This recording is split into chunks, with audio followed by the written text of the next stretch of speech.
Bismillahirrahmanirrahim. Elhamdülillahi Rabbil alemin. Vessalatu vesselamu ala eşrefil enbiya vel mursalin. Seyyidina ve habibina Muhammed ve ala alihi ve ashabihi ecma'in. Amma ba'd ve selamu aleykum ve rahmetullahi ve barakatuh.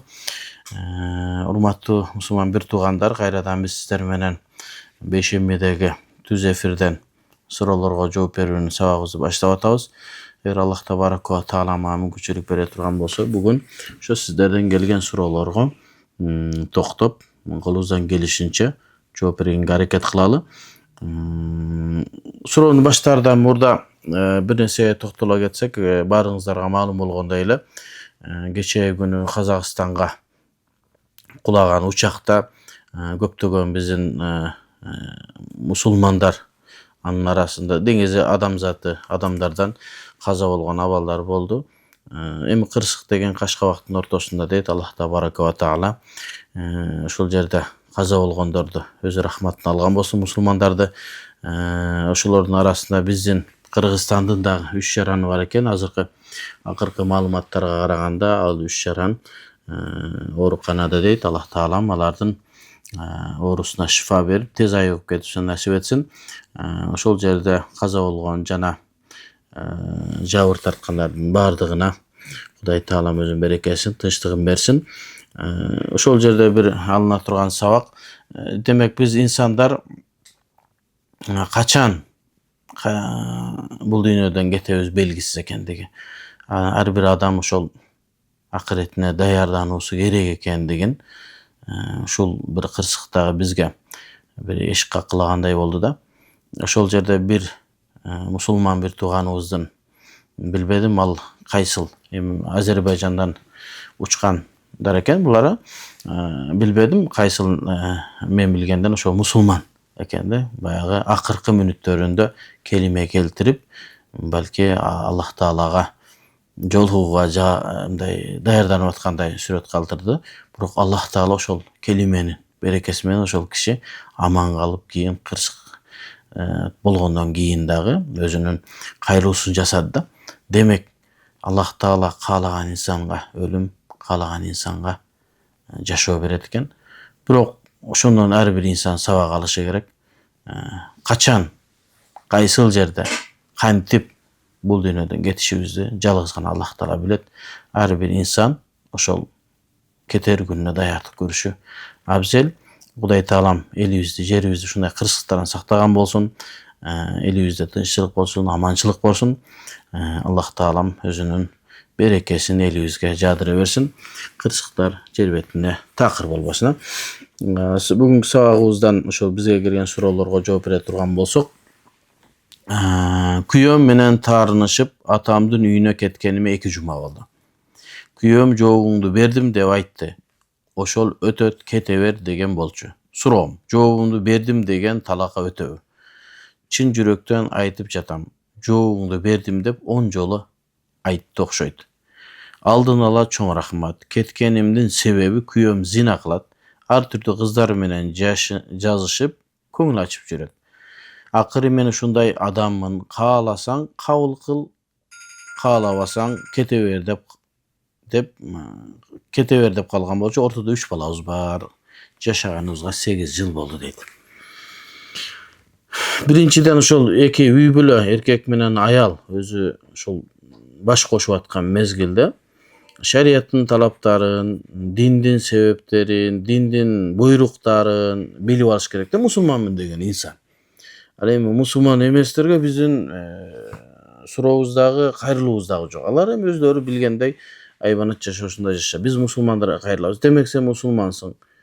Allah Teala'nın жалгыздыгына, Peygamberimiz sallallahu aleyhi ve sellem'in peygamber ekendигине ишенип, намазды парыз деп, ошол никени адал деп түшүнгөн инсан сөзсүз түрдө үйлөнгөнгө чейин эмне нерсе менин мойнума милдет, эмне нерсе мага тыюу салынган, канткенде мен үй бүлөмдү сактап калышым керек деген нерсени билүүсү керек да. Bizde жөн эле bir жашка жеткендер адам үйлөнүш керек. Себеби адам табият, атасы, чоң атасы бардыгы, эл, журт, кошуна үйлөнүп жүргөндө эле үйлөнүп эле болду. Андан кийин кайра ошол үй бүлөнүн жоопкерчилигин сезбеген абалдар бизде көбөйүп атат да. Bizge kelgen суроолордун көпчүлүгү ажырашуу, талак маселеси боюнча. Анан соода саттык боюнча şu көп болуп атат да. Адамдар же ажырашып атат, же акча табам деп эле чуркап жүргөндөй сезилип атат да. Эми макул. Кандай болсо дагы адамдар Кудайга шүгүр ошол жашоосундагы ар бир кылган ишин шариатка туура келеби, динге туура келеби деп изилдеп аткандыгы бизди кубандырат. Бирок мени өкүнткөн нерсеси дайыма аялдар сурайт. Эркектерден көп сураган мен аз бар эми, азыраак да. Бирөө келди окшойт. Şu аялдар сурайт да, ошентип менин күйөөмө ушундай талак берип койду, башка болду. Бирок эркектерден сурап ошо кайрылгандарды биз аз көрөбүз да. Мен аз угам. Şu dini аялдарга эле керекпи? Эркектер боло берет, жашай беребиз. Мен жөн эле тамашалашып айткам. Анан бул боло берет деген суроосун келгиз. Көп угуп атам да, эркектерде эмнегедир жоопкерчилик жоктой, шариаттын талаптарын, динди бир мемиңсинбегендей же болбосо бир тоготпогондой болуп атат да. Аялдар сурайт, ушул менин жашоом арам болуп калбасын, менин жашоом ушу динге каршы болуп калбасын, ушуну тактайлы, ортобузда нике барбы жокпу деп. Мына бул дагы биздин мүмкүн карындашыбыз, мүмкүн эжебиз сурап атат. 2 жумадан бери жашоосу жакшы болбой ажырашуу жолунда. Күйөөсү мына жообуңду бердим деген. Жоопкерчилик жок, 3 баласы бар. Жоопкерчилик деген жок, жообуңду бердим. Жөн эле. Мен нан жебейм, мен чай ичпейм дегендей эле. Балдардын тагдыры, үй бүлөнүн бузулуусу канча жолу айтабыз беле, эч кимге кубаныч эмес, жалгыз эле шайтанга кубаныч алып келет. Кандай бир жоопкерчилик жок, ушундай бир абалга келдик, мен түшүнбөйм да. Анан ушул жетет дептир. Анда демек бул эркекте эмне бар? Шариат боюнча маалыматы бар. Ооба.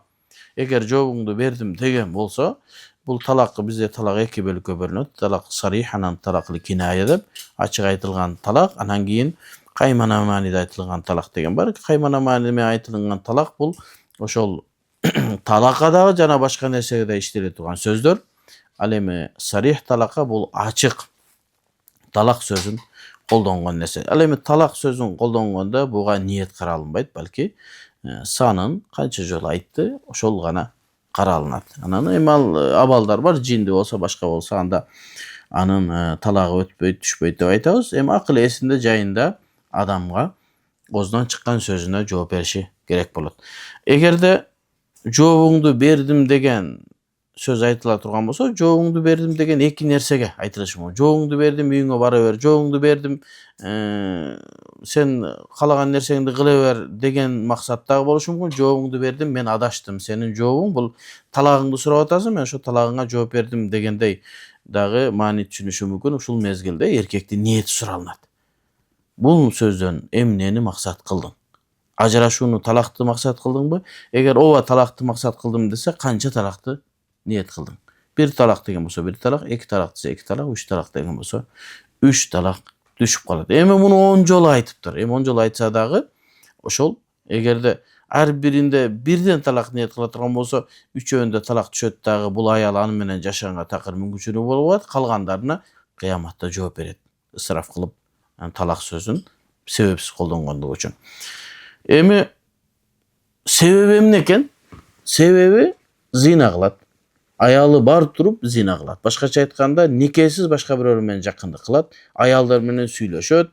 Анан кийин мен ушундаймын, мени кабыл алсаң кабыл ал, кабыл албасаң кабыл алба. Ай төмөн кыргызда карасаң эми. Мен ушундаймын. Жок, оңолоюнчу бул арам экен. Ооба, ушундай менден бир иттик келди, ушу тооба кылып атам, ушу Кудай таалам ушундай бир менин күнөөм кечирсин, эми инсанбыз, ушундай болуп калды дебейт. Жок, ошол моюн тоңдуулук кылат да. Ооба, мен ушундаймын, мен кыла берем. Эгерде зина кылууну мен кыла берем, боло берет деген болсо, Кудайым өзү сактасын, динден чыгып кетүүсү мүмкүн. Себеби арамды адал кылуу адамды динден чыгарат. Ошол мезгилде адалды да арамга чыгарсаң, динден чыгарсың. Арамды адал кылсаң динден чыккандай эле, арамды адал кылсаң дагы динден чыгарсың. Аллах Таала сага адал кылган нерсени сен кандай акың бар, аны арамга чыгараң. Ошого азыр кээ бир маселелерде оңой эле да, бул арам. Бул арам деп айтып коет. Арам деш үчүн атайын бир шариаттын бир сөйнө турган бир далили керек. Бир алымдардын сөзү керек. Фикhtагы, Ханафи мазхабтагы же болбосо кайсы бир мазхабта болбосун. Бир көргөзүлгөн мыйзам болушу керек. Ошол мыйзамда мына ушул нерсе арам деп көргөзүлгөн болсо, анан кийин арам деп айтыш керек. kokustан eç bir jerde jok bolup turup, oşonun adal ekendigini özü bilip turup, bolboston эле aram degen bolsa, anda da dinden çıkıp ketүү korkunucu boluşu mümkün. Emi men sizge teoriyalık jagын gana ayttım. Bunun praktikalik jagын sözsüz türde alımlar kengeşine, müçelerine je bolbosa alımlar kengeşinin töregasına je bolbosa fatva bölümüne barıp güýöňüz menen uşul maseleni çeştiriş gerek. Tak dana ökümdü mına uşular beret. Egerde nike talak ошол жерде açıktalanat emne maksatda joğuňdu berin dep aytkan. Egerde talak maselesi niyetinde bolgon bolsa, anda talak düşüp kalat. Egerde jok bolsa, anda talak düşpöşü mümkün. Anı şul alımdarыбыз emne kılat? Taktaydı. Sözsüz türde şu alımlar kengeşine je fatwa bölümüne kayrılıp maseleniňizi tez çeşkenge hareket kılgıla deydi. Yaşaganybıza 8 yıl boldu deydi. 8 yıllık yaşoonu jön ele jok kıladı. Kudayım barızı geçirgen bolsun. Erdi katın ajırashıp ketip atası balasın karabay koysa anan aliment төлöbey atalık hukukundan baş tartsa. Oşol balanın tayatası ubaktılı öz atına жазырса bolobу. Kийин bala boy jetkende aga öz atasının aytıp habar berүү niyeti menen deydi. Em ajırashkandan keyin de eger ajırashsaňar dagы bir adilеттүү Kudayga jaga turgan bolup, jakşı bolup ajırashkıla deydi da, hayvandarday bolboy deydi da. Özüňdün balаңdan kantip geçip ketesin. Al senin kanın, senin balaң, senin tukumuň. Kanday bolgon mezgilde dagы sen balaňdy bagışyň milletli bolat. Bakpa ketip kaldyňmy, atalyk baş tartıp salsaň, al sen kıyamatdagı joopkerçilikden kutula albaýsyň. Hazır mümkün sot nemesinden kutuluşuň mümkün, men hazır any bilbeymin. Biroq kıyamatda hiç kaçan kutula albaýsın. Şol balany bakbaganyň üçin aga nafakasyny berbegendi üçin kıyamatda özüň joop bersin. Em tayatasy dagı bayağı kızdın atası da şordu. Baldarının neberelerini, kızlarının baldarını nebere kılıp çoň oytat. Em oşo özünün atına ötkör otat deydi. Emi mümkün bolsa talaş tartıştan alys kılıp ele oşo özünün oşol janaky akmak atasının atına berip koygon dele jakşı bolat. Em kanday bolsa da atası da Kırgızda var go. Ataң doňuz bolsa baylap bak degen. Şo doňuzday bolgan erkek okşoýt da bul. Özünün balasından geçip ketken. Hiç kaçan makul ajıraşdyňby, ajıraşsaň dele balaňdan geçpegin. Balaňda özüňdün karamagyny alıp bagyp, okutup, okusuna tölöp, tamagyna tölöp, giyimine tölöp bagışyň milletli bolat. Al ayalda başka bir turmuşga çygyşy mümkün. Al turmuşga çıga turgan bolsa, şol balaga bir kamkorluk görüşü gerek de. Sözsüz türde şonu moýnuna alyş gerek. Hem tayatasy şu özüm atymy alam degen bolsa, hem bagı dokument jasalanyş gerek de. Oşondoy bolup bir wagtly bola turgan bolsa ziýany jok. Gebekler janagy biröwnün atasyny, birö debesini, familiýasy ötbesin aram bolat degen meselelerde aytylgan, biroq bul şeriatybızda mындай tyýylgan nerseler emes. Al tabanni biröwnün özünün atasyny taşlap menin palança menin atam je bolsa bul balasy emes, menin balam dep aytkandan şeriatyň tyýgan. Sebebi ata tek jok bolbosun dep. Bul jerde bari bunun atası kim ekeni bilinet, apası kim ekeni bilinet, tayatası ekeni de bilinet. Anan zarylçylygy üçin dokumentasiýaga oşentip özünün atyny ötkörüp giyin. Çoň oýgonda senin ataň bol, kalasaň şonun familiýasyny ötüp al degen bir sunuş bola turgan bolsa ziýany jok. Hazırda biziň jogorku kengeşde şol familiýa boýunça dagı geçe garaldy okşoýt, je bugün garaldy. Speaker Şakiyev men özümdün familiýamy gelecekde almaştyram degende neme kıldy? Al jengil inşallah. Hudaýym buyursa giyin gaýra almaştyryp alsa dagı ziýany jok inşallah. Belki oşol jakşyrak sebebi atasynyň atynda bolsa, sebebi kılımdar ötöt, zamandar ötöt, kimdin kimi balasy, kimdin tegi kanday ekendigin biline turgan zaman bolat da. Az misal üçin biz araňdan zorga biziň ata tegibizde tigi sanjyraçydan bu sanjyraçydan sorap oturup jet atabızdy tap bu taktap alyp atpaýbızby? Hazır hem jakşı dokument menen жазылып kalanyp atat. Kийinkiler özleriniň ata tegini tapganga jeňilrek bolat. Dokumentasiýa bolgondan beriçi. Hem oşol жазылып kalganda keyin bir 50 ýyldan keyin, 100 ýyldan keyin köp nerse özgörüşi mümkün. Tuman getet. Tigi adamlar kimdin atasy, kimdin balasy ekendigin bilbey dokumentke gana taýanyp kalganda oşonun ata tegi belgisi bolup kalbaşy üçin söz türde özünün atyna biraz çoň oýgondan keyin ötkörüp algany jakşı bolat inşallah. Şam namazын maşinede okusa bolobу? Biz işten kaytkandan keyin şam namazının wagtysy kelip kalat. Marşrutkada da bolup kalabız. Üyge жетишкенге караңгы кирип убактысы өтүп кетет же üyge келип куптанга чейин окусам болобу. Бул жанагы адамдардын арасында жүргөн жанагы эле маселе. Шамдын убактысы кыска, тезирээк окуш керек, шамдын убактысы өтүп кетет деп канча деген адамдардын шамын каза кылганга себепчи болгонбуз да. Ушу биз эле, ушу молдолор эле. Андан кийин биз сабактарыбызда айттык, чубак устаз дагы айткан, айтылып атат. Эмне шамдын убактысы куптан намазына чейин. Ал бир аз убакыт бар. Демек, могул жерде сиз түшүнбөй атасыз да, же куптанга чейин окусак болобу деп аткандыгыңыз, ошол шамдын намазынын канча убакыты бар экендигин билбей атканыңыздын бир себеби да. Анан шам намазы болобу, кайсы эле намаз болсун, парыз намаздар улоодо окуганга болбойт. Улоодо окуганга болбойт. Бир гана кемеде, анан самолетто гана уруксат берилет зарылчылык үчүн. Башка мезгилде бардыгын жерге түшүп окуу милдет болот. Анан дагы бир маселелер бар.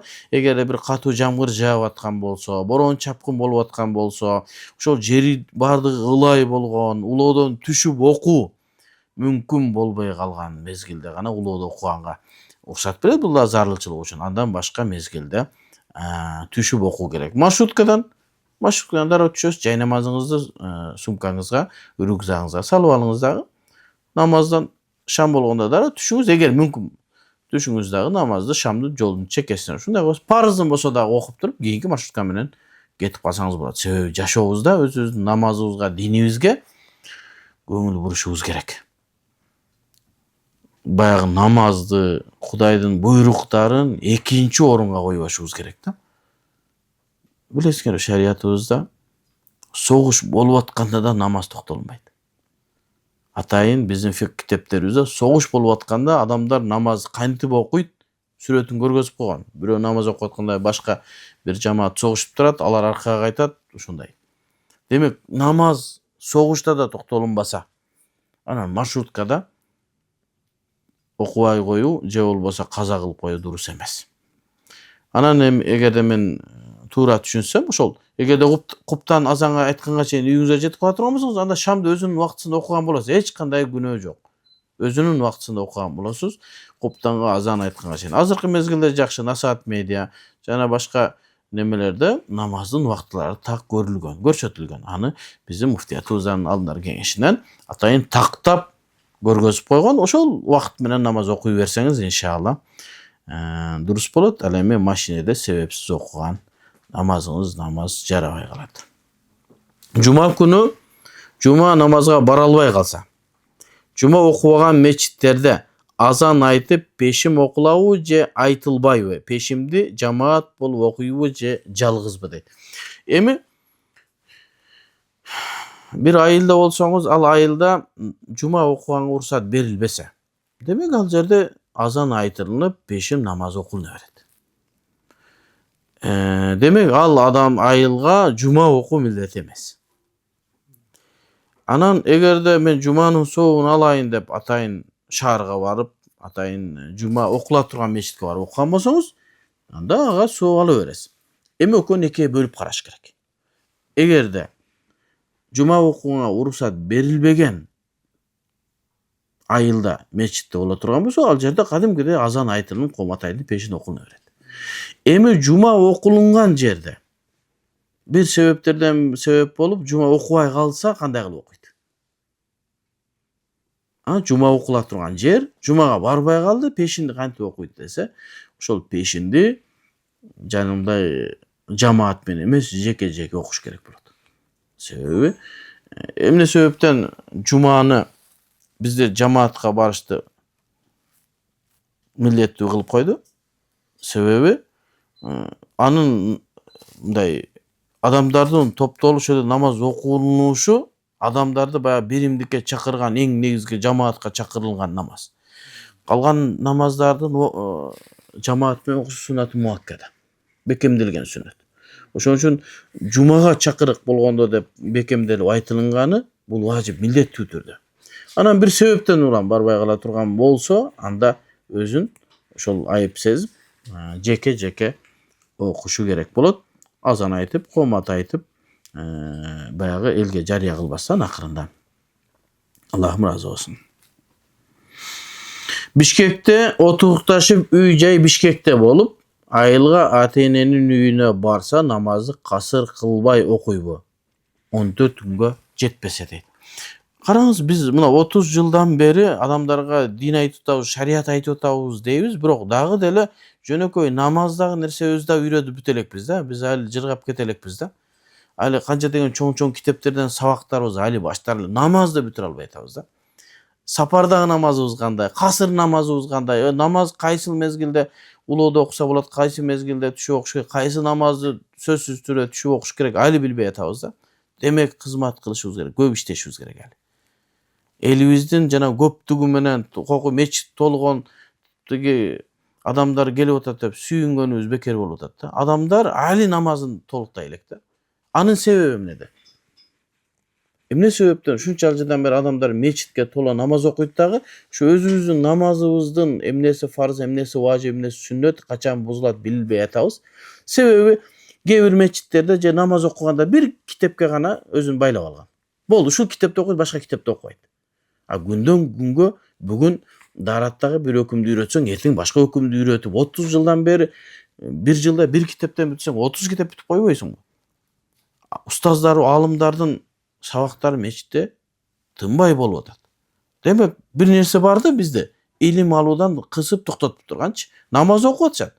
Birok şo okup atkan namazındagı mындай bir жөндөп ала албай atabız da. Karasaňız emi, şul sapar namazı bulup bardыk adam bile turgan nerse de moýnuňa namaz farz bolgonda bunu bilip ala turgan nersebиz. Em uşul nerseden dagı suroo gelip atat. Demek elibizge köpürөөк işleşibиz gerek degen mesele. Bişkekte oturuktaşıp üy bolup, bala çaka ayalıňyz menen Bişkekte bolduňuzmy, oşol sizdin mekeniňiz bolat. Al emi ata eneňizdin üýü sizdin mekeniňiz bolbойт. Al jaka konuk katary gana barasy. Egerde 14 gün turuunu niyet kılgan bolsoňuz, anda al jerde toluk okuýsuz, bolbosa kasır okulunat. Sebebi ayal bala çaka menen kaysyl jerde jaşasa oşol jer meken bolup esepdelet. Murda üyü bolsun, ayılda, mümkün başka şaharda üyü bolsun. Jok. Ayal menen kayсы jerde turuktu jaşap atat, muna oşol jer anın mekeni bolat. Başka jaka barganda kasır okuş gerek bolat. Kebirkiler aytat da men ayılda da üyüm bar, birok Bişkekte turam. Ayılga barasynby? Al jerde 15 gün andan köp tura turgan bolsoň toluk okuýsun. Bolbosa kasır, senin üyüň Bişkek. Kebirkiler aytat, kaynatankına barsaň dagı toluk okuýsun, sebebi senin üyüň jok. Anday masele men fik kiteplerine görө algan jok. Demek kaysyl jerde ayal bala çakası menen jaşagan bolsa, muna oşol jer anın mekeni bolat. Demek ataňyzyň üýüne barganda 14 günge jetpeseňiz kasır kılıp okuýsun. Sünnetlerdi toluk boýdana. 40 günlük davatka kasır kılınağı namazı. 40 günlük davatta жүрgөн adam namazın kasır kılağı deyt. Oşol davatta жүрgöndө dagı birden kitep бүтürө berse 40 günde jok degende bir kitep бүтürüp koýat da. Mesela üçin Mukaddimat Sala degen bir sonun kitep bar. Namazda şol jok degende namazdın hökümlerini bilip alat. Oşonu okusa dele 40 günde bir kitepti бүтürüp gelet. 40 gün davatka çykkan bolsa kasır kılınağı namaz deyt. Em any karaş gerek. Kaysy жерге 40 günge bardınız? Saparga çykdyňyz da. Bişkek'e geldiňiz. Bişkek'e gelgenden keyin 40 günlük davatta жүрgön bir tugandar meçitleri kıdırat. Mümkün tigi meçitke barat, bu rayonga barat, bu rayonga göçüp turuşat. Bişkek'tin içinden ele çıkpay turgan boluunu 40 gün niyet kıla turmasa 14 günden köp da. Demek al toluk okuşu gerek. Bişkek'ten çıkpaz niyeti bolsa. 10 günden keyin Gölgө ketip kala turgan, je bolsa Tokmokko ketip kala turgan, je Karabaltaga ketip kala turganday bolo turgan bolsa, Karabalta azыр masafa safar emes, kança kilometr Karabalta? 120. Karabaltaga barsaň da eç nerse bolboýt. Dagı kaç yer? Tokmok kança kilometr? Anda bola turgan bolsa, demek göl je Narınga ketip kala turgan ele niyet bolbosa 40 gündün içinde. Anda oşol Bişkekte namazlardı toluk okuw gerek bolat. Egerde jok biz kaysy mezgil bolbosun, mümkün gölgө, mümkün çygyp ketebиz, bilok bilbeybiz kaçan çygyp ketişimiz, bilok çygyp ketişimiz mümkün degen bola turgan bolsa, anda kasır okunat. Anda askerlerden hökümü verilet. Allahu a'lam. Samolotga barsam kalgan tüştün Стоматологко барсам, калган тиштин үстүнө тиш каптап берет экен. Ошондо гусул даарат маселеси кандай болот? Суу өтпөй калат да дейт. Ооба, бул боюнча алымдар жооп берген, Чубак ажыке жооп берген. Андан мурдагы алымдар дагы жооп беришкен. Ошол тиш каптап атканда болду. Тишти бир таза тишке каптайт да, жанындагы тишке бир карматыш үчүн. Ошол жаңы тишке капталганда ошол тиштин өкүмүн өтөт. Жада калса, ошол тишти каптап атканда даарат менен болуу да шарт эмес. Бирок даарат алып койсо жакшы, даарат алып койсо шарт эмес, эч кандай кыйынчылык жок. Бирок бирөө мен күмөндүү болуп калбайм, даарат алып койсо кайра жакшы. Бирок шарт эмес. Болду, ошонун тишин каптагандан кийин ал тиш өкүмүн өтөт, болду, гусул да кала бересиз. Анан даарат да кала бересиз. Эгерде каптама болуп алып чыга турган болсо, анда ар бир гусул алганда алып кайра салыш керек болот. Бул мен сурооңуздан түшүнүп атам, капталып чыкпай турган. Демек, аны каптата берсеңиз, даарат, гусул өтө берет иншалла. Күн чыгып жаткан, төбөгө келген же батып жаткан учурлар канча убакыт созулат дейт. Анакей. Себеби бизде шариятыбызда ушул 3 абалда намаз окуудан тыйылганбыз. Күн төбөгө келгенде, күн чыгып атканда, анан күн батып атканда. Себеби ошол мезгилдеги жана күнгө сыйынгандарга окшоп калбош үчүн шарият ошону тыйган. Макрух. Эми ошонун өлчөмү канча? Өлчөмү канча? Негизинен мисалы үчүн багымдаттыкында бизди күндү бир аз агартыбыраак окуйбуз, мустахаб болот. Таң бир аз таң аттырып окуган жакшы болот. Бирок күн чыгып кетпеш керек. Бирок күн чыгып кете турган болсо макрух болуп калат. Балки намазды бузат, күн чыгышы менен багымдаттын убактысы бүтүп калат. Эми ошол убакыт канча десе, алымдар лахва дейт. Билбейбиз аны бир 2 мүнөт, 5 мүнөт, 10 мүнөт. Себеби күн тип бар токтоп жылбайт, мындай эле кетип атат да. Демек, ошол күн чыгып атам, тип чыгып кетет. Болду. 2 мүнөт же 3 мүнөт эле чыгып кетет. Бирок макрух убакыттан сактаныш үчүн бир 5 мүнөт, 10 мүнөт калтырып өткөрүбеген жакшы болот. Ал эми асыр намазына келе турган болсо, асыр намазындагы көздүн нуру, күндүн нуру көздү албай калганда уже макрух убакытка келет. Бирок окусаңыз намазыңыз дурус болобу? Намазыңыз дурус болот. Макрух болуу менен дурус болот. Макрух деген жактырбаган нерсе. Эгерде бир рекетти окугандан кийин күн батып кетсе деле, ошо асырыңыз дурус. Себеби күн баткандан кийин асырдын убактысы чыгып кетет. Шамдын убактысы кирет. Күн батканда шамдын убактысы кирет. Бирок шамдын убактысы кирсе дагы ошол намаз дурус деп. Себеби жанагы нақыс дейт, өзү мындай кыска, тар убакытта курулуп турат намаз. Анан кийин шамдын убактысы киргенде камил убакыт дейт. Толук убакыт келгенден кийин жана нақысты камилге улап, жанагы нақыс дегенде баягы кандай деп которсок болот да, баягы алсыз убакытта курулган, кемтик убакытта курулган намазды куруп барып туруп кийин шамдын убактысы киргенде толук убакыт кирип атканда улап кетсе дурус деп алымдарыбыз фатва берет. Демек, макрух болуу менен намаз дурус болот. Ошого биз айтабыз лахва, 5 мүнөт, 10 мүнөт. 10 мүнөт да көп. Мен мындай так айта албайм. Бирок бир аз күтүп коюш керек, ошол талаш-тартыштан чыгыш үчүн. Аны атайын жанагы күндүн чыккан минуталары канча жерден үзүлөт, горизонттон үзүлөт, адамдар жер бетине канча келет, качан төбөгө так келет. Мисалы үчүн күн келип так төбөгө келди, ал эгер күн токтоп калбайт да. Дагы жылып кетет. Бул токтурду, ошол жерде окуа. Жылгандан кийин баада сабал күндүн огондон кийин демек пешинин убактысы кирет. Ал мезгилде намаз окуса дурус боло берет. Өзүм турмушка чыга элекмин. Бирок акыркы бир жылдарда 2-3 ай сайын түшүмдө өзүм билбеген адамдар эле турмушка чыккан болуп калам. Же ата энем эле шаштырып берип коет. Жана менин уруксатым жок эле. Керек болсо нике кыйылган да болуп калат. Муну кандай түшүнсө болот? Кандай түшүнсө болот? Түз эле түшүндүңүз, тезирээк турмушка чыгыңыз деген сөз да. Демек, ойлонуп атасыз.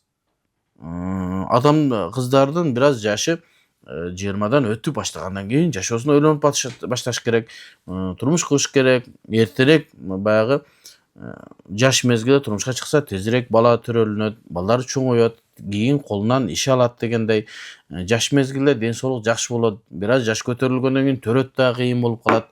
Ошого эртерээк турмушка чыгың деп аткан. Эми түшүңүзгө дагы кирип атса, демек эртерээк ойлонушуңуз керек деген сөз да.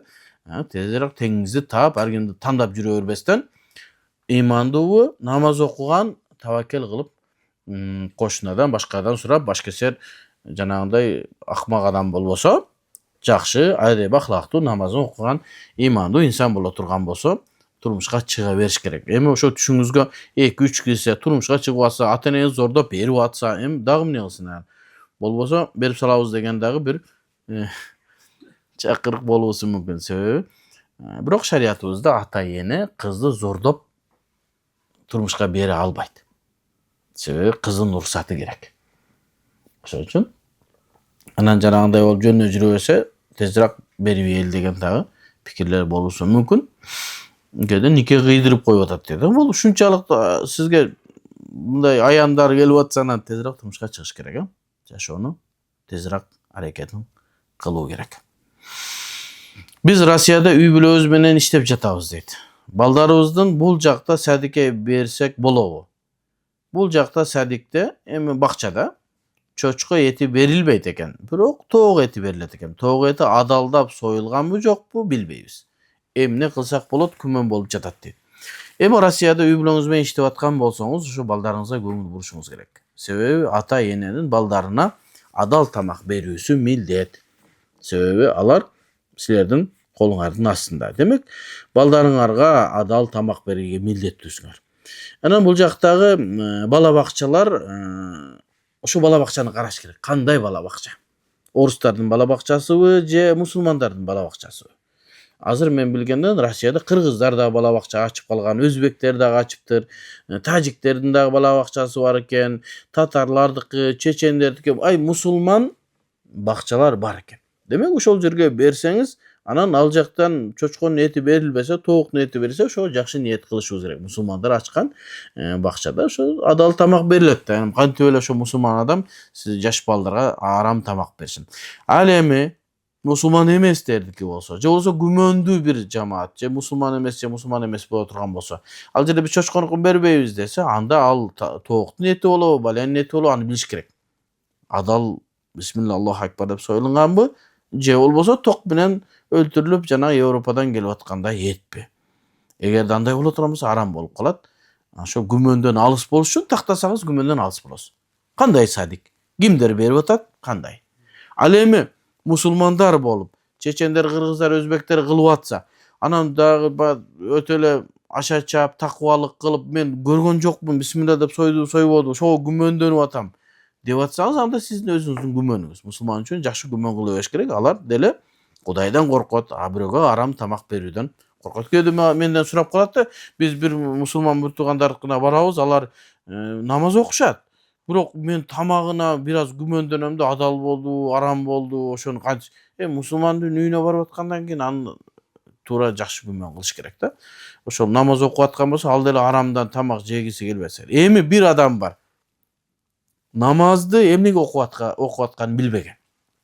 Арам адалда айырмасы жок.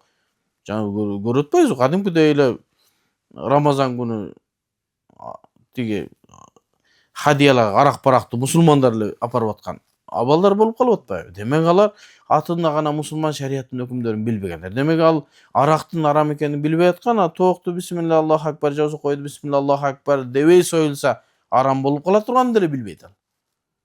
Демек, абалга караш керек. Ошол адам кандай? Күмөндүү боло турган болсо, андан үйүнөн тамак жебеген жакшы болот. Садик деле мына ошондой даристе. Мен ресторанда иштеймин, тамактарды жасап заказга берем.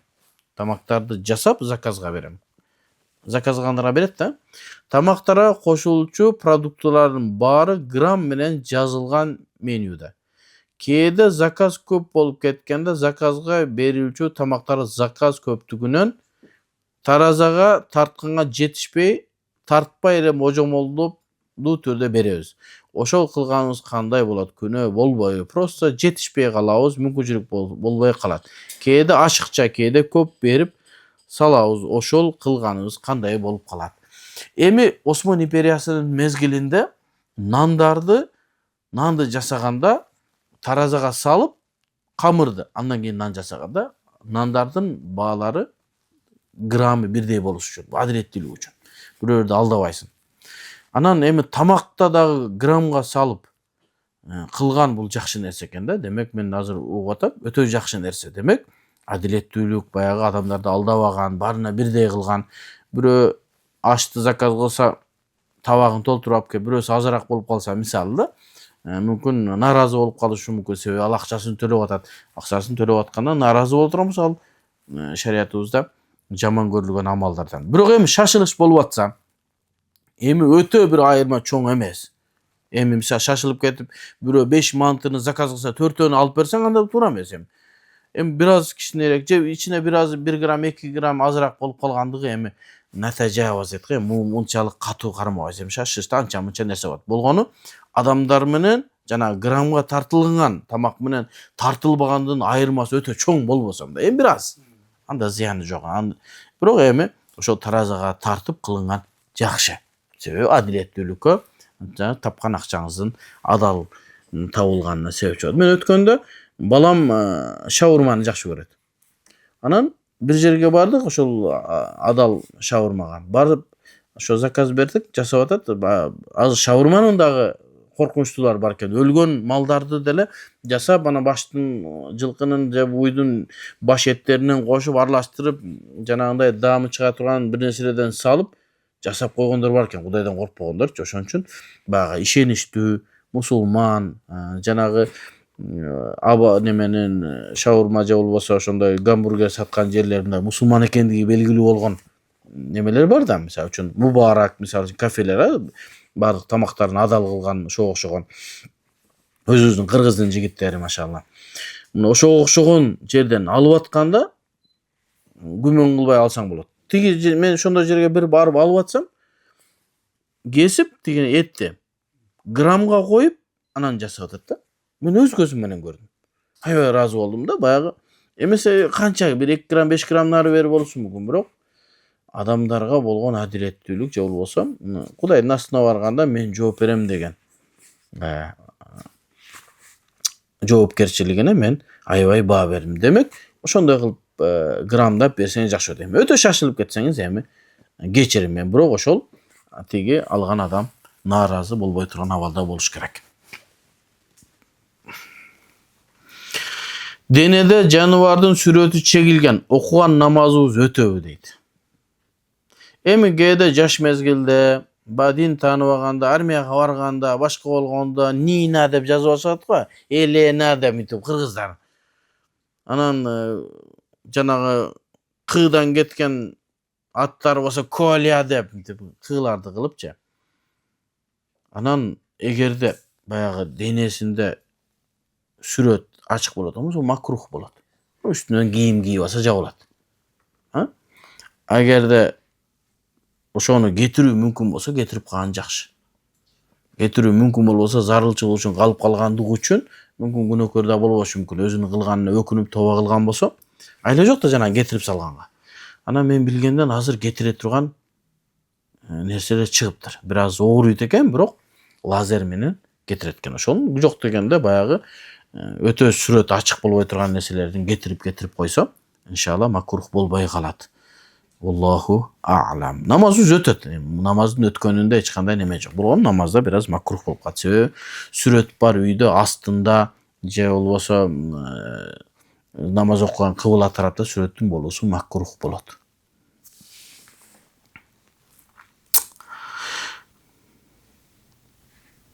Улуттук банкта иштөөнүн өкүмү кандай болот? Иштесе болобу? Улуттук банкта көбүнчөсү эмне болот? Ал жерде ошол Кыргызстандагы банктарды тейлеген ушундай банктын жумуштары бар. Ошол жерин караш керек. Эгер ал жерде процентке бере турган жерлер болсо арам болот. Өзү жалпысынан эле банкта иштебеген жакшы. Себеби башка жумуш кылган жакшы.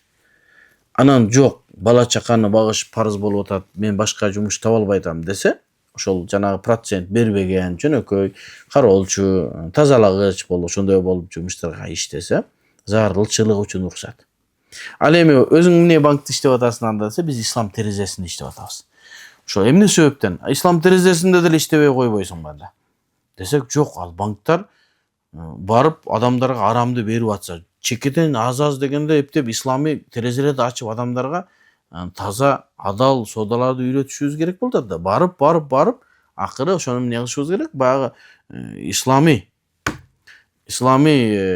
банктарга айландырганга ниетибиз бар да. Мисалы үчүн өткөндө биз Пакистандан келген улуттук банктын жанагы ислам финансы боюнча адистери келип биз семинар өттүк. Ошол улуттук банкта.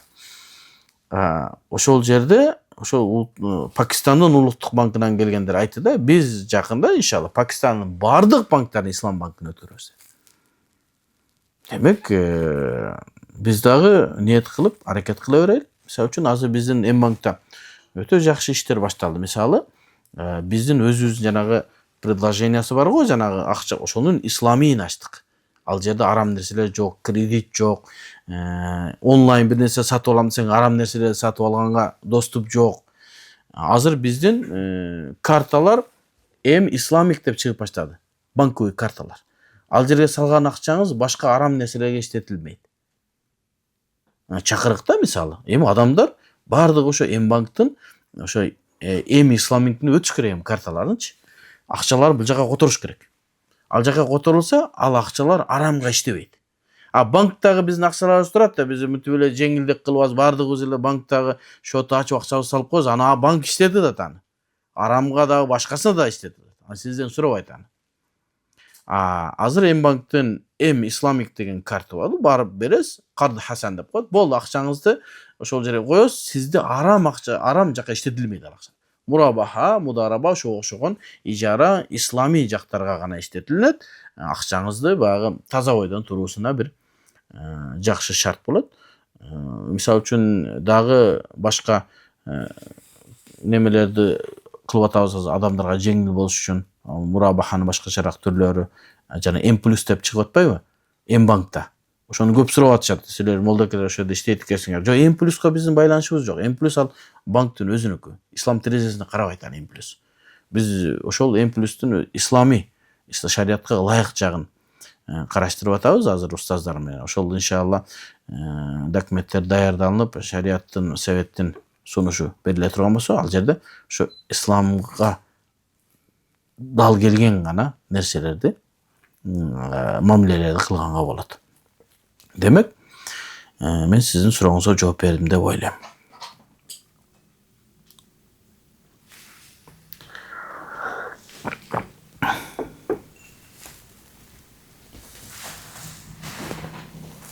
Кумурскага балык кармаса күнөө болбойбу? Кумурсканы өлтүрүшпеш керек деп айтып жатышат дейт. Бул дүйнөдө баардык нерселер биздин пайдабыз үчүн жаралган негизи. Себепсиз өлтүрсөң болбойт. Кумурсканы өлтүрсөң болбойт дегенен сөл жанды балыкка иштетсең боло береби? Эми макул, ушунчалык жакшы бол, такыба бол, машалла. Эч бир Сулайман алейхисаламдын мезгилиндеби жана кумурскалардын неме маселеси? Ошону неме кылбайм, кумурскалар жакшы немелер деп макул. Азыр атайын нерселер чыккан. Балык уулоого атайын тамактар бар. Ошону алыңыз мынакей, болду. Кумурскага да тийбеңиз, сөл жанга да тийбеңиз. Барып ошол атайын балык уулай турган жана кайырмак башкалар саткан жерде балык кармай турган атайын нерселер бар. Мына ошолор менен кармасаңыз, сиз дагы курсант болосуз, биз дагы курсант болобуз иншалла. Азыркы учурда шаурманы элдер көп жешет. Эти көп туруп калып же ачып же башка себептер болуп калат. Анысына карабай жешет. Жебегиле деп айтыш шартпы дейт. Эми сиз өзүңүздүн колуңуздан келген нерсени айтыңыз. Себепсиз эле бирөөлөрдүн нерсесин тактабастан айтпаңыз. Эгер чындап бир шаурма бышырган, же бир тамак бышырган, же бир ашкананы билсеңиз, ал ашканада тамак ачып кетип атат. Тигиле ачып кетсе канча жеп атат аны. Эми жеп атса, бул ачып кеткен тамак, бул ден соолугуңа зыян деп айтсаңыз зыян эмес. Бирок бирөө жакшынакай эле кылып аткан болсо, сиз жөн эле башка жактан көрүп, же болбосо бир азыр Инстаграмга подписчик топтош үчүн, же болбосо просмотр көбөйтүш үчүн ар нерсени чыгарып кое берет. Атайын bir жерде коюп чычканды неме кылып койсо, чычкан сүйрөп кетет. Мынакей деп ошентип көргөзүп атайын кылып аткан болсо, анда аны тактабастан туруп айткан болсоңуз, ага күнөөкөр болосуз. Так болсо, ошол жерде атайын ачып кеткен, же болсо туура эмес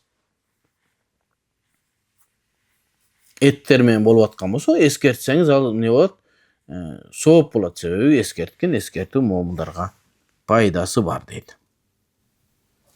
Кола, пепсини ичпегиле деп айтыш шартпы же ар ким өзүнө жооп берет? Ар ким өзүнө жооп берет. Ишине аралашпаңыз, Аракты ичпе деп айтыңыз, винону ичпе деп айтыңыз, арам болот деңиз. Пепсини, колаларды булар арам эмес. Арам боло турган болсо, анда дүйнөдөгү мына мусулмандардын баары арам ичип аткан дейбиз. Болгону жөөттөрдүн продукциясы, ошолордун товары болгондугу үчүн ошолор биз жек көрүүбүз болуп, биздин өзүбүздүн өндүрүштөрдү, шоробузду, максымды, кымызды, чалапты, жөнөкөй эле арашансыз, арашан беле жок, берги суунун аты. Артезиан дагы бирөө бар го, өзүбүздөн чыгып аткандар. Легенда, мына ошо Жалалабад, ошого окшогон сууларды ичсеңер кандай жакшы болот, Анан ошолорго эмне жаман көрүп, ошолордун товарларын албай койсок, бул жакшы болот. Бирок эскертип коюш, эмне кылат ушу мусулмандардын товарын албайлык, барып капырларга акча бергенден көрө десеңиз болот. Бирок ичпе деп, арам деп айтканга дурус эмес, себеби арам эмес. Туура эмес экенин билип туруп айтпай коюу туура эмес болуп калбайбы? Эмненин туура эмес экенин айтып атасыз? Ошол жанагы бойкот маанисин айтып аткан болсоңуз, бойкотту карман өткөндө айтканбыз, ал эмне өкүмү мустахаб, өзүңүз каалаган абалда, бирөөнү зортой албайсыз. Мен азыр Россияда иштеп, Бишкекке келдим. 1-2 күндө Ошко кетем.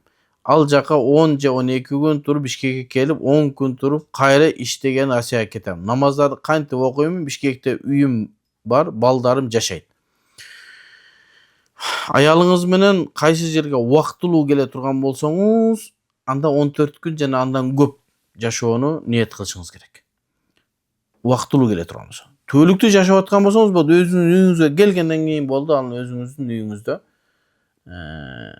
жашаганга аялыңыз, бала чакаңыз менен ал жерде намаздарыңыз толук окуйсуз. Ушул эрежени билип алыңыз. Эгерде кайсыл жерде аял, бала чакаңыз менен жашап атсаңыз, ошол жердин сиздин мекениңиз. Ошол жерге барган намаздарыңызды толук окуйсуз. Башка жака убактылуу бардыңызбы? Демек ал жерде 15 күн сизге милдет. 15 күн жана андан көп турсаңыз толук окуйсуз, аз болсо касыр окуйсуз.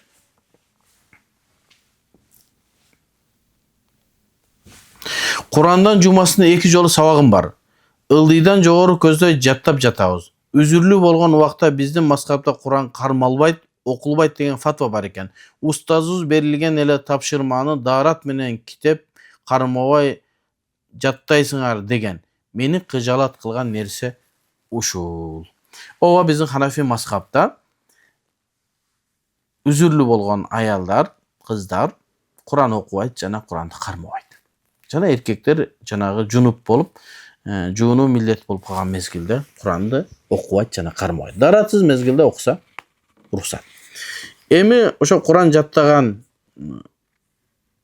жаттаткан жерлердеги кишине өзүнүн мазхабына көңүл буруп коюшу керек. Эми мындай бир жалпылай айта турган болсок, бир 6 күн, 7 күн, 8 күн, 10 күнгө чейинки гана үзүрлүү убакыт болот. Эгерде айыз болсо, эгерде нефас болуп төрөтканынан кийин болсо 40 күн. Ушул мезгил убактылуу гана күн. Демек ушул күндө деле окушубуз керек дебестен, ошол күнү башка нерсе менен алек кылыш керек окуучуларды. Мен ушуну дайым айтып келем да. Андай болсо Куранды унутуп калат экен. Эми 7 күн деле Куранды кантип унутуп кетсин? Башка нерсени кайтарап турсун. Зикирлерди жаттасын, дуаларды жаттасын. Канча деген дуалар бар. Намаздан кийин айтыла турган дуалар, ооруганда, уктаганда, турганда, сапарда көп дуаларыбыз бар да. Ошол дуаларды жаттап турсун. Мына Дуа Табарани деген имам Табаранидин 3 томдук китеби бар мына. Хадис. Мен устазым Мухаммад Саид Бухари жарыкка чыгарган. Мен ижазам бар. Баштан аяк окуганбыз. Толо дуа. İmam Tabarani kitabı duadı. Jattap bitiyor çıkan eki oşonu. 3 tomdu. Bardığı dualar, aytılına turgan dualar. Oşogo üzürlүү mezgilde dualardı jattasın, dualardı jattaganga уруксат берилет. Ал эми Куранды окуш керек. Эми имам Кархийден да ушундай имам Тахавиден да мындай немелер бар. Bir аятынан бөлүп Ханафи мазхабта окулунбайт деп айтылат.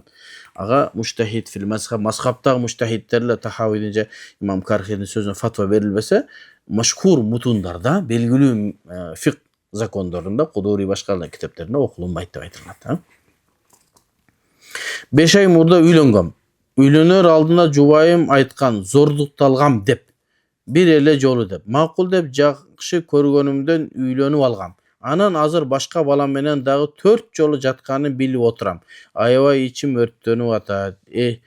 Эстеген сайын езилем, кыйналам. Мен суроом мындай. Ошол 2 баланы тең өлтүргүм келип жүрөт. Өлтүрсөм күнөө болбойбу? Тооба кылсам Аллахым кечирер. Жок эми. Bir акмакчылык болуптур. Ошол жанагы үйрөнгөн адат кала уйга жүгөн салабы деп ошол башынан да bir проблемасы бар кыз окшойт да. Эгерде ошол чын болсо, билбейм эми бул сиздин версияны угуп атабыз да, мүмкүн аялдын версиясын укса ал мүмкүн андай эместир. Ошон үчүн шарият соту өкүм чыгарыш керек буга. Далилдерди карап, чындап ушундай болдубу, болбодубу деп. Көбүнчө адамдар бири-бирине доомат кылыш үчүн деле айтылып калган убакыттар болгон. Качан сот же болсо казы изилеп чыкканда жалган болуп чыккан. Ошого эми мен азыр сиздин бул сурооңуздан улам эле мен ал аялыңызды ушундай деп айыптай албайм. Эгерде ошондой болгон болсо дагы жөн гана, эгер жакпаса ажырашыңыз болду, башка аял ала бериңиз болду, бүтүrdү. Ал эми тиги 2 баланы дейт. Кайсы экен, мурункусун кийинкисин бешигиса зина кылгандарды өлтүрүңүз, өлтүрбөң. Акыңыз жок сиздин. Самасут өзүңүзчө сот жүргүзүп өзүңүзчө жаза берүүгө сиздин акыңыз жок. Шариятта дагы, закондо дагы. Эгер ушундай кылган болсо жоопко тартыласыз. Кыяматта дагы күнөөкөр болосуз. Себеби сиз аны ага өзүңүзчө өкүм чыгарганга акыңыз жок. Аны сот чечиш керек, казы чечиш керек, изилеп чыгышы керек. Эгер чындап эле ошондой болгон болсо, казы анын өкүмүн берет. Эгер андай болбой турган болсо, сиз себепсиз болосуз, анан Аллах кечирет деп бардык күнөөнү кыла бербеш керек, Мүмкүн Аллах Таала кечирбей коюшу мүмкүн. Тобаңызды кабыл кылбай койсо кечирбейт да. Бирок Аллах Таала мээримдүү зат экен деп мындай күнөө ишти кылбаш керек. Тоба кылбай туруп өлүп калсаңызчы, күнөөнү кылып туруп өлүп калсаң эмне болосуң? Тобага жетишпей калсаң. Кудайым өзү сактасын. Ошон үчүн өзүңүзчө сот кылып аны өлтүрүп же болбосо андан өчүңүздү албаңыз. Эң немеси Кудайга таштаңыз же болбосо сотко кайрылып ажырашып алыңыз. Мен хужрада окуйм. Кайра-кайга үйгө кетким келет. Үйдөгүлөр оюман кетпейт. Үйгө барсам атам эмне келдиң деп кайра жөнөтүп жиберет. Эмне кылсам болот? Бул жаш бала. Демек хужрада окуп аткан болсо бул жаш бала. Үйүн сагынып аткан болсо жаш бала. Жаш балдарды мектепте окутуш керек. Мектепти толук бойдон окуп, 11-классты бүткөндөн кийин илим алсаңдар жетишесиң. Мен ушу кепилдик берип айта алам. Эң кыйын деген аалымыбыз Чубак Ажыбы мектепти бүткөндөн кийин баштаган. Мен 22-23 жашымда баштагам. Демек жетишсе болот. Ошо мектепти окуган баланын акыл жүргүтүүсү такыр башка болот. Мен азыр бир чечимге келип калдым, бирок ушу менин чечимимди адамдар жактырбашы мүмкүн. Себеби мен дайыма эле ошондой адамдар мен ойлорум түшүнө беришпейт да. Мен баламды, 2 баламды мен медреседеги диний нерселер мектептерде окуткам да. Акыркы баламды светский окуттум. Бирок дин аралаш жолукчан немелер бар, бул светский көз караш менен окутат. Дауха деген бул жердеги арабтардын мектеби. Тиги баламдын акыл жүргүтүүсү, сабакты кабыл алуусу такыр башка. Тиги балдарым деле окуду, бирок алардыкы башкачараак. Себеби баягы биз диний жака деп жаш балдарды неме кылып баягы мектептен чыгарып анан Куран жатташ керек деп жаш балдарды кыйнап эле окутуп, ошол балдар жаш мезгилинде кыйнап койсоң, чоңойгондо да илим окубайт ошолор. Тажап калат ошолорчу. Кичине акылы келип калган, ага чейин намаздарды үйрөтүп, дааратты үйрөтүп, тамак жегендеги дуаларды, Аллахты таанытып, ата-энени урмат кылганды үйрөткүчөңдө болуп калат. Анан мектептен кийин устаздарга, курстарга берип окутуп, ошентсе балдар эки жак менен кете турган болсо, акыл сезими жакшыраак өнүгөт дагы, анан бир аалым чыгат, бир жакшыраак. Эмнеге себептен бизден ушул молдо жак аалым чыкпай атат? Себеби балдардын түгөнгөн балдар ошо медресеге илим окуганы барат. Жакшы окуган балдар баардыгы Гарвардка кетет, же Себатка кетет, же Европага кетет. Жакшы алтын аттестат менен бүткөндөрдүн бирөөсү дагы медресеге тапшырганын уга элекпиз. Мүмкүн бирөө экөө бардыр. Бирок баардыгы башка жактарга кетет. Эмнеге? Себеби биздин медреселерибиздин же диний окуу жайларыбыздын андай даражасы да төмөн окшойт да, келбей атышат. Анан кийин бизден каяктан алымдар. Бир гана ушу Чубак ажы алтын медаль менен бүтүп келип туруп ушу диний жак окуп калды, кандай неме кылды. Эми ошондой дагы бир 10 адам чыксачы Кыргызстандан. Демек мектепти жакшы окутуш керек. Мектептен кийин диний, анан ошол баланы өзү кааласа ошону окуганды, динди. Анан мойнунан байлаган, жетелеген ит уга жарабайт болуп, жөн эле апарып койсоң, болуп жүрөт, кайра келет, эчтеке жок. Баланы караш керек. Диний жак окуган болсо, диний жагын. Болбосо намаз окуган мусулман медик болсун, намаз окуган, Кудайдан корккон тиги мугалим болсун, боло берсин бардыгы. Бардыгы аалым болуш шарт эмес. Азыр бардык ата-эне балдарын каары аалым кылыш керек деп койгон. Куранды жаттасын, бирок башка дүйнөбүй илимдерди алыш керек да, себеби жашоо токтоп калбаш керек да. Баабыз молдо болуп кетсек, ким стоматолог болот, ким хирург болот, ким айга учат. Өткөндө бир айтат, силердин суроолоруңарды карагыла, элдер айга учуп атат, сен минтип отурасың дейт. Эми сен өзүң эмне кылдың? Биз го эптеп ушинтип адамдардан келген суроолорго жооп бербей аракет кылып атабыз. Сен эмне кылдың? Элдер айга учуп атса, сен бир нерсе кылдыңбы? Эми ар бир адам өзүбүздү карашыбыз керек да, эмне кылып атабыз. Эми но баланы хужрага берген. Азыр мен билгенден хужрада азыр балдарды ошол мектеп менен окулунганы гана хужрага берилиш керек. Өзүнчө эмес. Мектеп, хужра кошулуп. Анан кайра-кайра үйгө кетким келет деди. Ата-энесин көргүсү келет, жаш бала. Анан үйгө барса, атасы эмне кылды? Паланчанын баласы Куран жаттап коюп туруп, ошондой кылам деп баланы кыйнап, кийин ошондой балдарды көрөсүңөр, кайра кылмышкер болуп чыгат. Илимден тажап калат. Окуусу келбей калат. Себеби жаш мезгилинде көңүлүнө тийген нерсени, билесиңер, армияга барганда кечке картошка жей берип, кийин картошка жегиси келбей калган. Чоңоюп эле калганда калар. Жаш балдардан тажап кала турган болсо, кийин алар да илим албайт. Ошон үчүн балдарды аяр мамиле кылып окутуш керек. Диний тарбияны үйдөн ата-эне бериш керек. Анан 11-ди бүткөндөн кийин, анан кийин өзү багыт берип, кайсы жагына кетсе, диний жагына болсо диний жагына, башка жагына башка, бирок Кудайды тааныган, Аллахтан корккон. Кээ бирки медресени айтты, бир киши айтты, мен баламды деди, бир медресеге бердим деди, 7 жыл оку деди. 7 жылда 6 жолу үйүмө келди дейт. 7 жылда 6 жолу үйүмө келди дейт. Ошол бала кандай тарбия болду экен? Ата-энесин көрбөгөн жаш мезгилинде.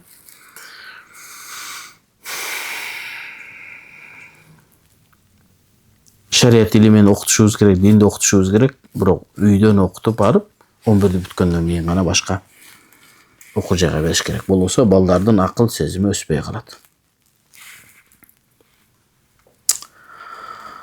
Эмне кылам дейт? Эмне кыласың эми? Атаңа баш ийесиң. Атаңа инсаф берсин.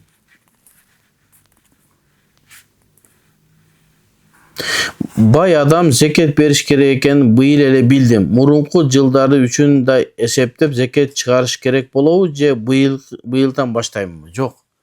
Мурдатан бери мусулман болсоңуз, намазыңызды да кайра мурдагы намаз окубай жүргөн мезгилде намаздарыңызды окуп бересиз. Орозоңуз калса, орозоңузду кармап бересиз. Zeketleriniz varsa zeketlerine esepten çıkarıp veresiz. Kudayım berekesin beret inşallah. Kızım medresede okuydu. Jogorku okuu jayga ötүү üчүн attestat керек экен. Ошону акча берип эле сатып алса күнөө болот деп. Көрдүңүзбү мынакей? Attestat ала албай калган да. Ал attestat албай окуган кыз, ал кыйын да. Эми ошо башында туура эмес кылган дагы эми кайра арам жол менен attestat сатып алат. Арам, дурус эмес.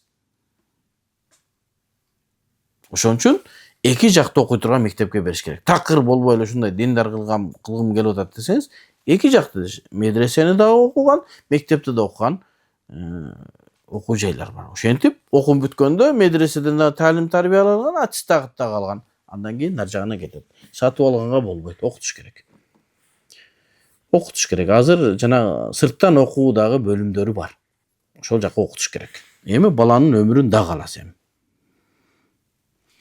Медресеге акча котороюн дедик эле, кантип которсок болот дейт. Билбейм эми сиз кайсы медресеге акча которгуңуз келип атат. Любой эле медресеге барып эле мен Кудай жолунда мына акча берип атам деш керек. Бирок туура таалим тарбия берген медресеге. Жөн эле аты улук болгон, супрасы куруп болгон медресе эмес. Атайын бир аалымдарды чыгарып аткан, тарбия берилип аткан, мамлекеттин закондорун сыйлаган, элди сыйлаган, аалымдарды сыйлаган медреселерге апарып берсеңиз сонун болот иншалла. Истигфарды кантип айтам? Астагфирулла, астагфирулла деп айтсаңыз ошо мени Аллахым кечир, мен сенден кечирим сураймын деген ошол истигфар болот. Ата эне өтүп кетсе мүрзөгө барып туруш керекпи дейт. Ата энеңизди зыярат кылып турушуңуз керек. Негизи эле. Себеби зыярат кылып, башына барып, дуа кылып, мазардан бир аз кабырдан бир аз чыгып, Куран окуп турсаңыз соо жетет иншалла. Такыр барбай койсоңуз, унутта калып кетет. Атаңыздын кабырын билбей каласыз. Ошо пайгамбарыбыз башында кабырларды зыярат кылууну тыят эле, тыйган, анан кайра кийин уруксат берген. Мен мурда кабырга зыярат кылууну тыят элем, фазуруха, эми зыярат кылгыла деген. Тынбай кабырларды зыярат кылып туруш керек. Ата энең башка болсун. Себеби ал акыретти эстетет, жана жүрөккө жумшактык алып келет, Кудайдан коркууну келтирет. Өзүм үчүн бокска катышсам болобу дейт. Себеби өзүң үчүн бокска катышпай кантип бири-бирин муштабай үйрөнө албайсың да. Өзүң үчүн катышып атсаң деле спаррингке чыгасың, башка болосуң, бетине урасың. Ичине ура турган болсоң боксер болбойсуң. Демек, шариатка ылайык келген спортко барыш керек. Дзюдого барыңыз, айкидого барыңыз, күрөшкө барса дагы болот.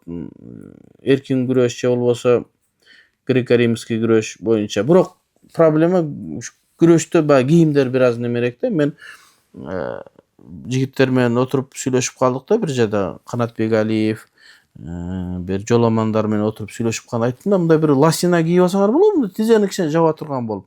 Качан ак жол немелерди көрсөң, астыга тартып аткан болот да, тизеси ачат. Тизе авырат да бизде. Буяттуу жер. Десек ошол тыюу салынат дейт да. Анда жанагы тизелерди жаба турган нерселерди кылса болобу, жаба турган. Десе ошондой колдонсо болот. Анда да чоң сермаяларды алып коет дегендей кылды. Негизи жалпысынан жакшы, бирок ошо кийиминде кичине проблема бар, бирок эми болот. Ал эми дзюдо, дагы айкидолор жакшы. Себеби күрөш. Дагы эмне бар бизде? Карате болбойт, тебет бетке башка. Теннис жакшы. Тенниске барсың иншалла.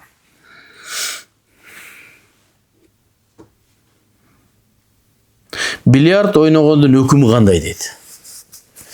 Биздин Ханафи мазхабы күллү лахвун харам. Ар бир пайдасыз нерсе оюндар арам болот эсептелет. Кандай болсо, качан арам болот десе, ошо менен өмүрүн өткөрө болсо, кечке ошо менен. Намазды да кала берет, үй бүлөсүн да карабайт, ошондойлор бар экен, кечке бильярдта. Кечке тиги немеде. Жанагы оюн ойногон жерде. Андай боло турган болсо арамдыкка чыгып калат. Эми бир укмуш кылдыңыз, кечке китеп окудуңуз, даватка бардыңыз, башка кылдыңыз, бир аз чарчаганда барып бир эки партия ойносоңуз эми макул эми. Бирок дайыма ошонун аркасынан чуркап алган жакшы эмес. Убактыңызга көңүл буруңуз. Бирок ошол эле мезгилде эс алуунун да бир жолун табыңыз, жакшыраак эс алуунун жолуна.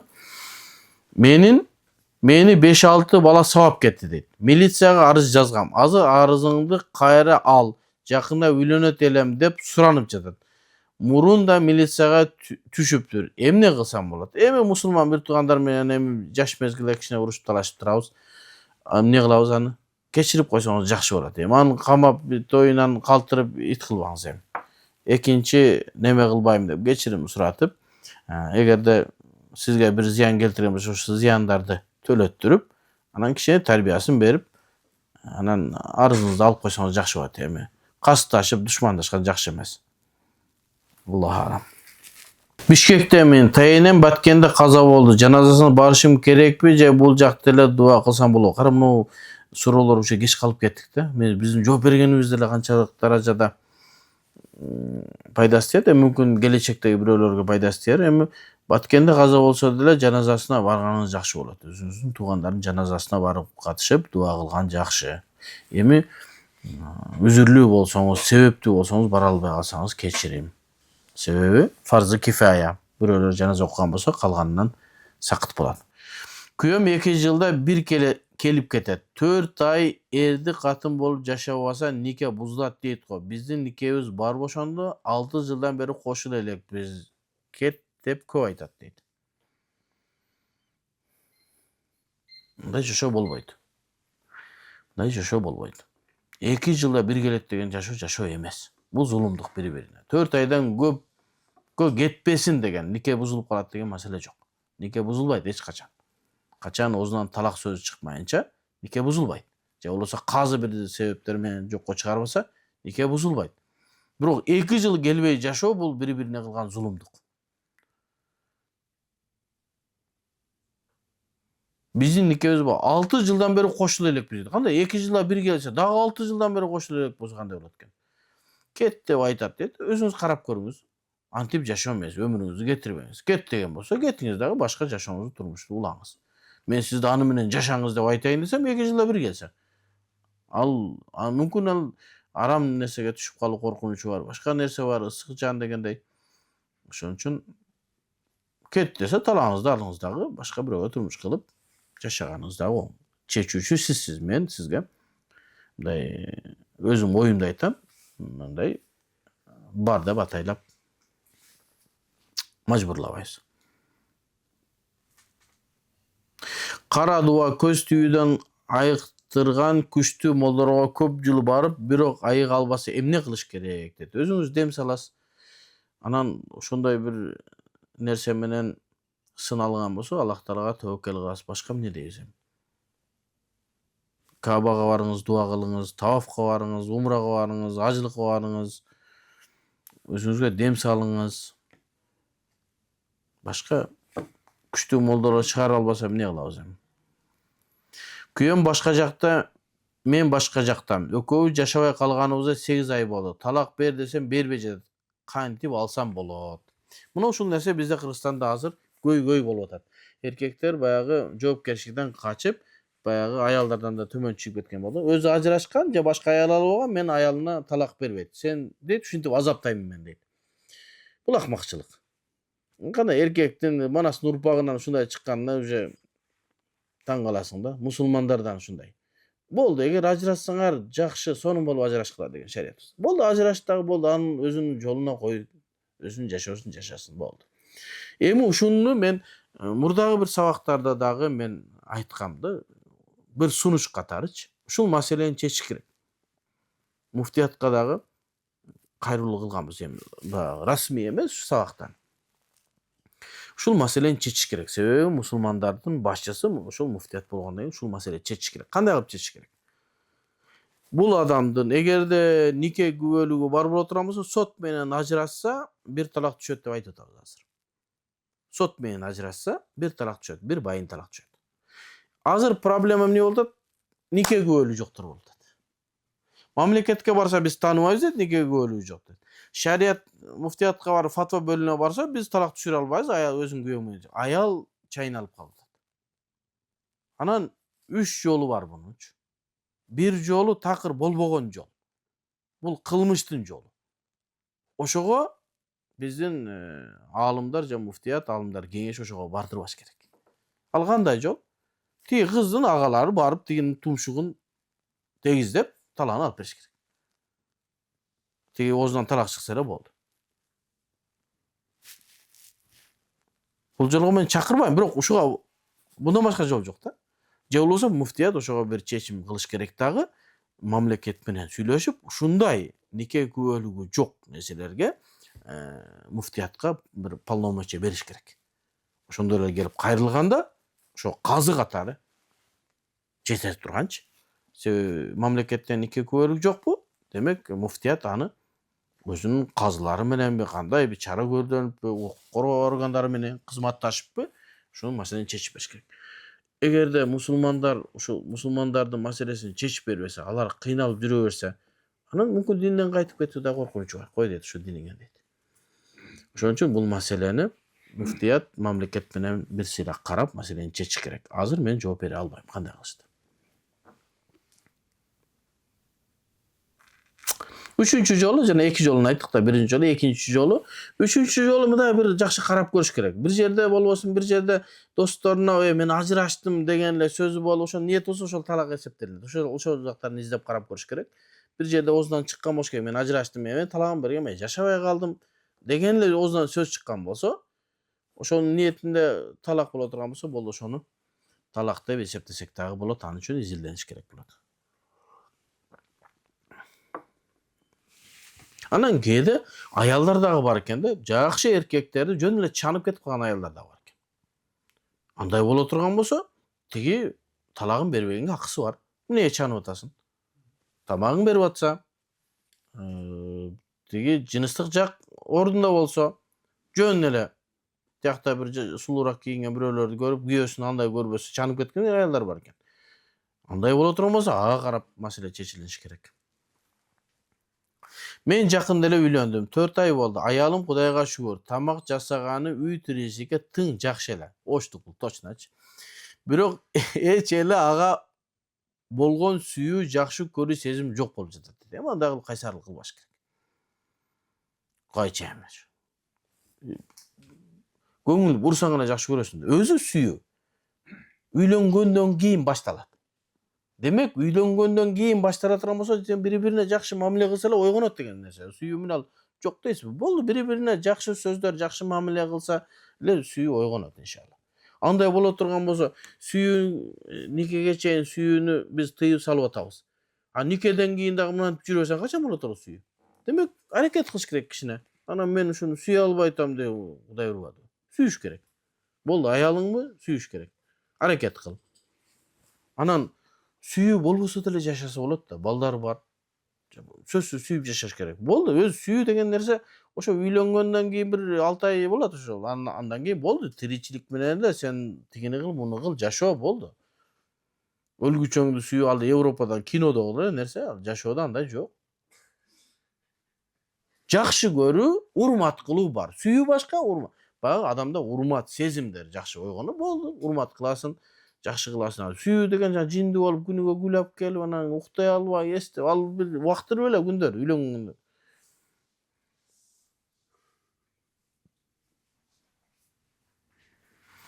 Жакшы жаман мага сүйлөсө дагы кыжырым келип кетет дейт. Төшөктө такыр каалоом жок. Араң эле өзүмдү заставлять этем. Кой андай кылып эме кылбагам. Уже боюнда бар. Жакшы сүйүп кетүүгө эмне кылыш керек дейт. Эми балдарыңа бала төрөлсө мүмкүн жакшы көрүп кетесиң, Кудайым буйрса. Жакшы сүйүп кетиш үчүн сүйүш керек болду. Андай боло турган болсо, анда бардык эле үй бүлөнү ушинтип калбайбы? Аракет кылып, үй бүлөнү бузбай сактап калыш керек. Атам каза болгонуна 4 ай болду. Эжем кабырына баргым келип жатат дейт. Барып кабырын зыят кылса болобу? Бизде мурдатан аялдар кабырга барса болбойт дешет. Эмнеге экенин билбейбиз. Ошого кенен маалымат берип коесуз. Алдын ала рахмат дейт.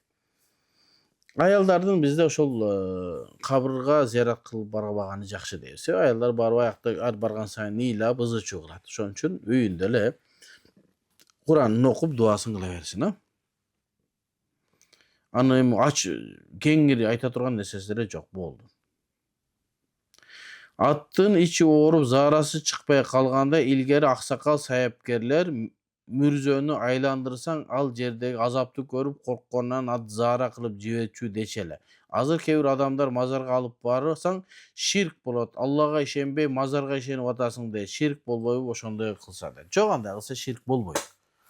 Чындыгында ошол жан жаныбарлар гана угат экен. Адамзаттан башка бардыгы кабыр азабында болуп аткан кыйынчылыктарды угат билет экен жаныбарлар. Ошого мазарга барганда, мүрзөгө барганда ошол ат заара кылып ийгендер бар. Ошондойлорду укканмын. Ал эми ширк болбойт. Эми ширк деген нерсе ошол Кудайдан эмес, мазардан болот деген ишенип, Кудай эчтеке колунан эчтеке келбейт, мазардагы гана келет десе эле ширк болот. Жөн эле ошол жердеги атты айландырса эмес, ошо алып барсаң эле. Анан арак ичирип ийсе дагы, спирт ичирип ийсе дагы жаталак деген оору болот. Бул ошол иншалла айыгып кеткен абалдар бар. Анан ошол мезгилде дароо союлуп кете турган болсо, анда ашказанды тазалаш керек болот, жууп. Себеби арак нажас болуп калат да, баягы ашказанды тазалаш керек болот. Эми анын ичинде башка деле нажас бар деңчи, бирок эми тазалап туруп анан эме кылсын деген маселелер бар. Күйөөм жалгыз эле, эркек бир туугандары жок, жардам бергени. Атасы да жок, кайненем жашы уже келип калды дейт. Иштегенге болбойт. Балдарымдын кичүүсү 2ге чыкканда кайненеме берип, өзүм Москвада жолдошума жардам берип иштесем болобу? Шаадан үй алалы дегенбиз, балдарды окутуу үчүн дейт. Бул жерден деле иштесе болот. Сөзсүз эле Россияга барып иштеген милдеттүү эмес. Ушул жерде иштеп тирилигин кылып аткандар деле бар. Москвага кетсеңиз, балаңызды алып кетиңиз. Себеби ата энеден бала ажыраган болсо балага кусо болот. Ооруп калуу коркунучтары бар. Ошон үчүн балаңызды алып кетиңиз да иштеп, анан үй аласыңарбы, машина аласыңарбы, ал өзүңүздүн эркиңиз. Душка кирип чайкандык. Даарат албасак да даарат болобу? Дарыяга сууга түшсөк да даарат албасак да даараттуу болуп калабызбы? Гусулда да даарат албай алсак даараттуу болуп калабызбы дамла дейт. Негизи гусулдун фарзы бар, сүннөтү бар. Сүннөтү эмне десе, намазга даарат алгандай даарат аласыз. Андан кийин барып туруп бүтүн денеңизди жугасыз, сүннөтүн аткарасыз, анан үстүнөн денеңизден суу куйгандан кийин парыз аткарылат. Сиз даарат алып атканда оозуңузду, мурдуңузду жууп аласыз, ошо менен дааратта сүннөт болгону менен фарыз болот да немеде, гусулда. Анда жуулгандык үчүн бардык денеңизди жуугандан кийин болду. Ошо менен сиздин гусулуңуз алынды болот. Эми душка кирип чайканганда даарат албай эле оозуңузду, мурдуңузду эле жууган болсоңуз, парызын аткарган болосуз, сүннөттөн урук калган болосуз, бирок гусулуңуз өттү эсеп болот. Дарыяга сууга түшкөндө деле ошондой эле. Эгер гусул боло турган болсоңуз, оозуңузду, мурдуңузду чайкап коесуз, мына ошол сууга түшкөнүңүз анан сизде даарат алуу эсептелинет. Кайра даарат алуу бидат болот гусулдан кийин. Эгер даарат сынып эле калбаса, кайра даарат алуу бидат деп айтылат. Устаз, жумушта чогуу иштеген балдардын жакын туугандары өтүп кеткенде биз акча чогултуп бергенбиз. Туура эле болобу же башка жакшы жолу барбы? Эмне себептен акча чогултуп бердиңер? Эгер ошонун бир кемгертисине, башкасына, жарапкасына чогултуп берсеңер, өзүңөрдүн садакаңар, өзүңөрдүн жардамыңар иретинде боло берет. Бирок милдеттүү эмес. Башка эмне? Барып дуа кыласыз, Куран окуйсуз, ошол соо. Айылда жакын туугандардын бирөөсү өтүп кеткенде биз шаарда жүрүп бара албай калсак, кийин барганда үйүнө барып Куран окутуу туура эле болобу? Эми негизи шариятыбызда көңүл айтуу 3 эле күн. 3 күнгө чейин көңүл айтасың, 3 күндөн кийин болду. Бирок бул шариаттын өкүмү. Бизде салт деген нерсе бар. Салтыбызда эгерде бирөө жакындарың же айылдаштарың бул дүйнөдөн өтүп кеткенден кийин анын үйүнө барып Куран окубасаң айып эсептелет. Андан дагы эгер намаз окуган адамдар барбай отурган болсо, андан да жаман капа болот. Себеби намаз окуп жүргөн адам келип Куран окуп койгон жок дейт. Барып Куран окуп кое бериңиз, соогун жиберип кое бериңиз, сонун болот. Эмне себептен шариятыбызда 3 күндөн кийин көңүл айтып барылбайт десе, өзү 3 күндөн кийин туугандар өзү 3 күн көңүл айтылат да, анан 3 күндөн кийин болду. жашоого кириш керек. Аял күйөөсү өтсө гана 4 ай 10 күн аза күтөт, калгандар 3 эле күн болду. Бизде жана көк кийип 1 жыл жүргөндөр бар, жок, шариятта жок нерселер. Жөн эле адамдарды кыйнабаш керек. Эми ошону эмне себептен 3 күн десе болду. 3 күндөн кийин эми унутуп баштаганда кайраны эскертип, жарасын тырмап, барып дагы көңүл айтпайлы кой дейт, болду. Шариаттын көз карашында. Бирок салтты дагы көңүл бурушубуз керек. А салтта бизде сөзсүз түрдө ошо барып үйүнө Куран окумайынча аны жана капа болушат. Ошого барып Куран окуп койсоңуз жакшы болот. Мен деле азыр айылдаштарыман кээ бир инсандар өттү. Колум бошой албай бара албай атам. Барганымда бардыгын кыдырып, Куран окуп, дуа кылып келем. Дайым барганда ошондой кылам. Эмчек эмип жаткан балага дем салса болобу же аял кишинин аураты жабык болуш керекпи дем салып жатканда дейт. Эми эмчек эмген балага дем салсаңыз боло берет. Дем салганда тиги эмизип атканда жаап алсын бир нерсе менен. Анан ачып алып эмизе жакшы эмес да. Анан жаап коюп дем сала берсеңиз боло берет иншалла. Апасына дагы, баласына дагы сонун болот. Чоак ажынын академиясына сабак окутуп турганга ниетиңиз барбы дейт. Чоак ажеке менен биз мамилебиз өтө жакшы инсан. Жакшы болчу, жакшы инсан болчу. Кудайым өз рахматын алсын. Чоак ажы менен биздин көптөгөн пландарыбыз бар эле. Академия курабыз, окуу жай ачабыз, хадис академиясы, фиq академиясы, көптөгөн пландарыбыз бар эле да. Бирок эми ойлогон ойду кыстаган турмуш жеңет деп биз келгече бул дүйнөдөн өтүп кетти. Бирок академиясы азыр бар. Аны жеңебиз иштетип атат.